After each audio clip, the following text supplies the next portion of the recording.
কিন্তু আমরা ইমাম আবু হানিফার অন্ধ অনুসরণ করি না, কমপক্ষে আমি করি না। মাযহাবের নামে হাদিসে না এমন জিনিস চালাইয়া দেবে, এটা আমরা সহ্য করি না। বরং আমি প্রকৃত হানাফি, এ কারণেই নিজকে দাবি করি যে আমার ইমাম বলেছে ইযা সাহহাল হাদিস ফাহুয়া মাযহাবি, যখন সহিহ হাদিস পাও সেটাই আমার মাযহাব।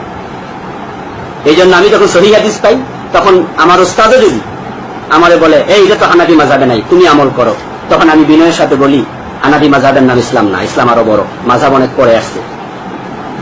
আমার ইমাম আবু হানিফা রাহিমাহুল্লাহ যদি হাদিসটা পেতেন উনি এটা আমল করতেন, কারণ হাদিসের প্রতি উনার শ্রদ্ধা আছে। আমার ভাইয়েরা, এটা আপনাদের খুশি করার জন্য বলিনি, এটা আমার হৃদয়ের কথা যে আমরা ইসলামকে সলিড ভাবে মানতে চাই, কিন্তু অন্ধ অনুসরণ পছন্দ করি না।